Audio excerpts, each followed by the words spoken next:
Alright folks, welcome back to another raid video, and apologies again, I've not been putting out a lot of content recently, and that is because of this.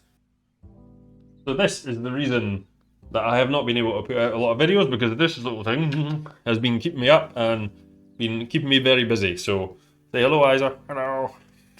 So yes, I will be making more videos coming up recently once this one sleeps a lot more. And one other little thing before we start today's video, I would like to thank today's video sponsor, which is Gemstone Legends. If you guys haven't checked it out, check out my introduction video to the game up here, and I'm going to play a little clip of what you could be getting into if you play this game. The game is really similar to Raid, so I would highly recommend checking it out and also using my link to download the game and play it, because you'll get a bunch of free stuff. So check this out anyway, guys. This is Gemstone Legends. It's an RPG very similar to Raid, developed around the same time, except it uses the puzzle match 3 mechanic to do the combat system, which is a little confusing at first, but once you realise the depth it goes into, it's amazing. There's 5 different raid bosses right now, all dragons, and they can all join your team afterwards and use a skill specifically against the enemy team, which is really cool.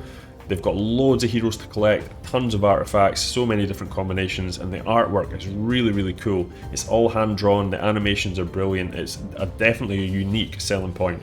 They've got all the good stuff like rifts, they've got PvP, events, tournaments, all this kinds of stuff. And if you sign up just now using one of the links below for Android or iOS, you will get a free epic hero and a bunch of stuff, and it really helps the channel. Thank you very much. I've got a bunch of champion guides and various other videos that people had asked me to do recently. If any of you have any other champion guides or anything you want me to cover in videos, please leave them in the comments below on this video. But one champion that keeps coming up over and over again is Yannica, actually. It's one of the forgotten about nukers in the game and a highly underrated champion. So I'm going to do a quick champion guide on Yannica and where I think she fits in the game just now as a nuker. So I use Yannica in an immunity set, so we'll explain why in a second, but let's look through our skills first.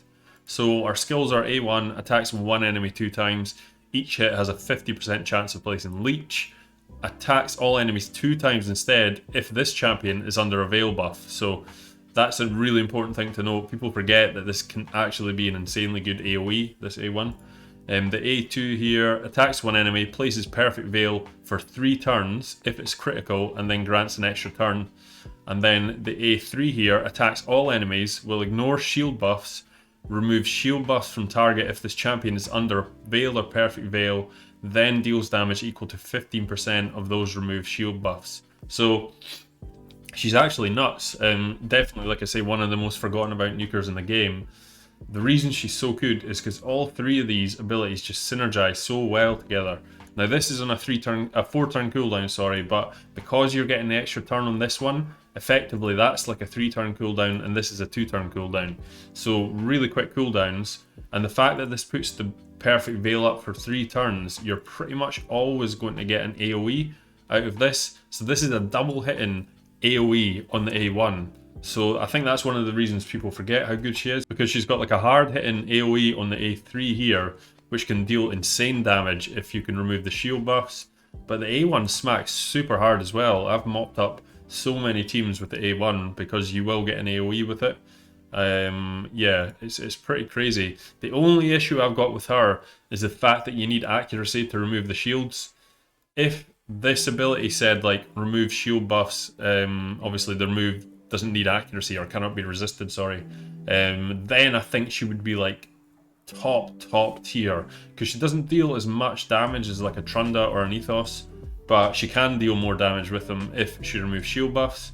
But the fact that she ignores shield buffs is quite interesting too, because you can get around using like a Madame or anything then, and the fact that she'll maybe remove a few if she does have the accuracy to will mean she can do extra damage to a few champions at least. But yeah, crazy utility in terms of being able to just nuke down your opponents here. Attack in all battles by 30% as well, another great addition. All battles too, so she can easily be a leader anywhere and just give a bunch more damage that way. So the masteries I've opted for here, there's a few different ones for a reason. I've gone down the defense and offense tree. Now I'm using her in like a go second team mainly, that's why I'm going to explain in a second what the immunity gear's for. And yeah, so I'm usually running her with both retribution and deterrence, because you want to get those counterattacks off because the A1 hits so hard. And the offense tree here, you want to go down to Helm Smasher as normal with any of your nukers. But one thing you really want to take, I find with this champion, is you want to take Kill Streak, because it increases damage inflicted by 6% in arena, but 3% in all other locations. So that's 6% in arena is pretty crazy. I've also put a Whirlwind of Death on so that she gains speed too. But because she gets all the extra percentages already from the Masteries, so you're getting Ruthless Ambush here, you're getting Heart of Glory here, you're getting the Bring It Down generally here, especially if you're attacking shield folk. One thing you definitely don't need is this ability, because increases damage inflicted to targets under shield buffs by 25% will never work because she ignores shield buffs. So don't ever put Shield Breaker on your Yannica. But yeah, between Heart of Glory, like I say, Ruthless Ambush, Bring It Down, and then you're topping it up with another 6% here with Kill Streak, because on our A2 here, she attacks one enemy, and this hits pretty damn hard by the way, then puts the Perfect Veil on and grants an extra turn. You effectively load up your next nuke with like another 6% damage, and this actually gets 3 10% damage increases here. So it's a 30% damage increase plus all the Masteries, plus another 6% once you've killed a champion in battle too. So yeah, she just nukes people down. So where is she really good at? She is a really good option for attacking into hegemon defenses. That's why I've got her in immunity. So I think she's probably one of the better champions in the game for immunity and for this role. Now that's mainly because a lot of these teams, they will have someone like a Duchess on there. So Duchess is a bit of a nightmare. They usually run like a Candrathon, Duchess, and like a Warlord or something like that. You know, a combination of those sort of champions, maybe some sort of nuker in there. And the good thing about her is she can come in and just nuke down the Duchess in one shot, because Duchess gives an AoE protection to your whole team, but single target damage does blow her up. So, and Yannica isn't weak affinity to her, she's just neutral affinity. Because she's the same affinity as Duchess, so you're able to nuke down Duchess with this A2 and then come in with the big AoE at the end and just blow the rest of the team up. So let's have a look at the stats I've managed to get her.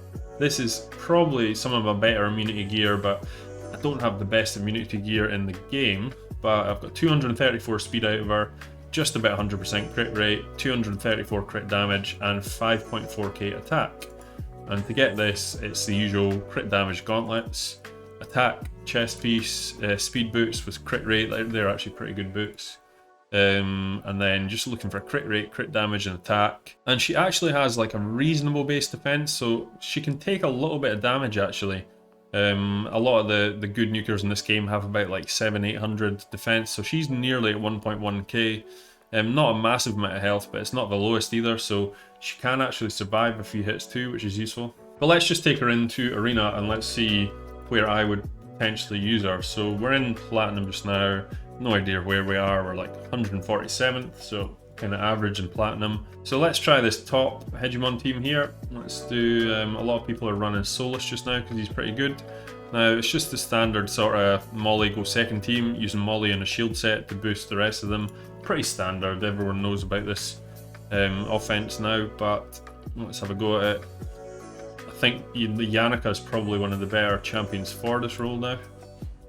Now as you can see, we will probably want to one-shot this champion at Siphi because she has the revive, so one-shot Siphi.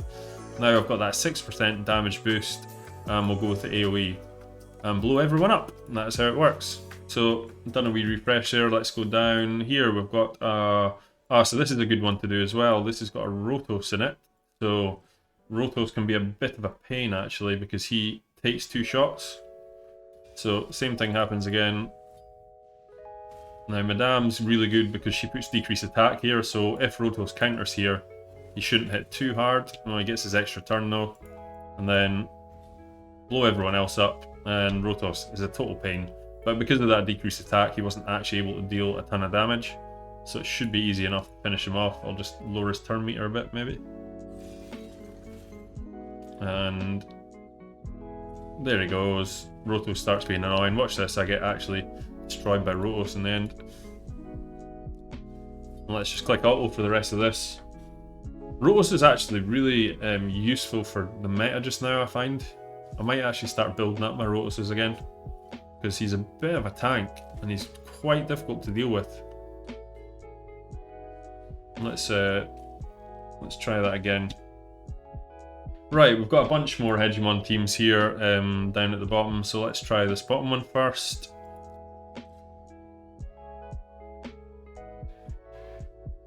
Hegemon coming down. Boost.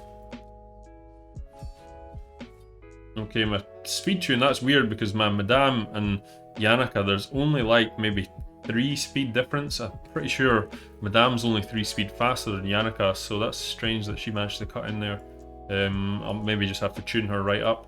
But at this situation, we want to take out the one reviver, so take out the reviver, get that damage increase, and then blow everyone else up. And I'm sure I saw another one. Here's a good one here.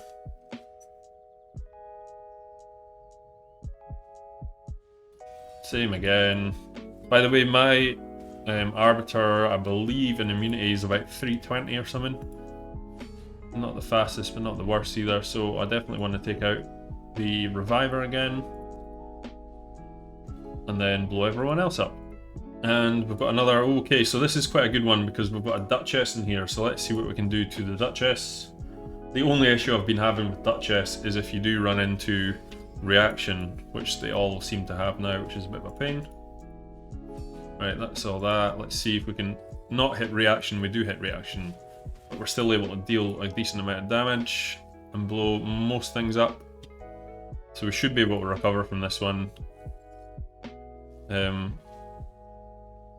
decreased attack there has worked quite nicely.